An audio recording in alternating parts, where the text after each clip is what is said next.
सकाळ सकाळी एवढा सारा मी कांदा चिरून ठेवलेला आहे. गहू सुद्धा सुकाय टाकायचे होते. त्याचसोबत मला गहू स्टोरेज करून ठेवायचे होते. त्याच्या अगोदर रात्रीच मला सांगितलेलं होतं विघ्नेशने की मला सकाळी छोलेची भाजी पाहिजे. आता छोलेची भाजी पाहिजे म्हटल्यानंतर आपल्याला कांद्याला तर भरपूर लागणार, म्हणून मी कांदा भरपूर असा चिरलेला होता आणि म्हटलं कांद्याची प्युरी तयार करायची आहे म्हटल्यानंतर कांदा आपल्याला भाजून घ्यायचा आहे. त्यासाठी तवा ठेवलेला आहे गॅसवरती.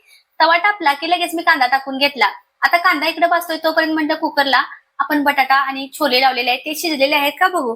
तर बघितलं तर छान असा बटाटा आणि छोले शिजलेले होते. आता तव्यामध्ये कांदा टाकलेला आहे, त्यामध्ये थोडंसं तेल टाकते म्हणजे कांदा आहे तो लवकर भाजला जातो. आता कांद्यामध्ये तेल टाकलं म्हणून कांदा लगेच भाजला. आता त्यामध्ये ना टोमॅटो, अद्रक आणि लसूण हे सर्व पदार्थ आहेत थोडंसं गरम करून घ्यायचं, जास्त पण भाजायचे नाही, नाहीतर ग्रेव्हीची चव आहे ती वेगळीच लागते.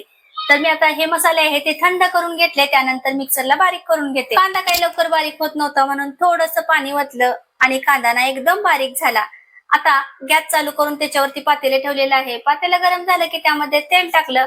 तेल गरम झालं की त्यामध्ये आता जे आपण कांद्याची प्युरी तयार केलेली आहे ती सुद्धा टाकू. आता कांद्याची प्युरी आहे ती तेल सुटेपर्यंत भाजून घेतली. आता आपल्याला मसाले टाकायचे आहेत. हळद पावडर, धना पावडर, गरम मसाला, छोले मसाला, त्यानंतर लाल तिखट आणि काश्मीरी पावडर. आता हे सगळे मसाले आहेत ते तेलामध्ये चांगले भाजून घेतले. आता ना बटाटा जो लावलेला होता कुकरला मी तो हाताने स्मॅश करून घेतलाय, तो पण टाकून घेतला. बटाटा या मसाल्यामध्ये थोडासा भाजून घेतला. त्यानंतर छोले सुद्धा यामध्ये टाकून थोडंसं भाजून घेतले. आता मला गरम पाणी ओतायचंय. गरम पाणी ओतल्यामुळे ना छोलेची भाजी खूप भारी लागते, त्यामुळे गरम पाणी ओतलं आणि भाजी झालेली आहे तयार. भाजी शिजत्या तोपर्यंत बाहेर ऊन आलेलं होतं, थोडं कट्टा तुटला आणि गहू सुकायला टाकलेले आहेत.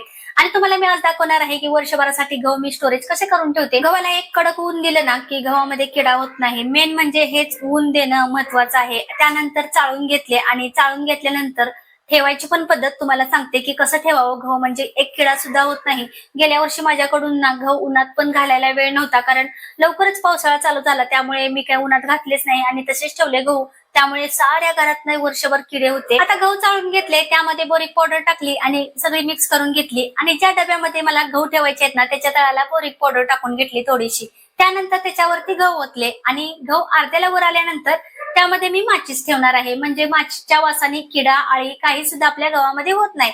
त्यासाठी ना मी माचीस ठेवलेला आहे आणि त्याच्यावरती पण गहू. आता आज सुकायला टाकलेले आहेत गहू ते उद्या ठेवणार आहे.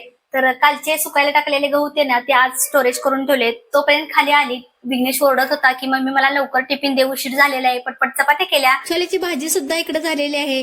तर भारी अशी भाजी झालेली आहे. तरंग बघू शकता. विघ्नेशला टिफिन सुद्धा दिला, तो शाळेला गेला. आणि ओमकारला ना बटाटाची भजी पाहिजे होती सकाळ सकाळी नाश्त्यासाठी, म्हणून इकडे मी बटाटा ना सोलत्या.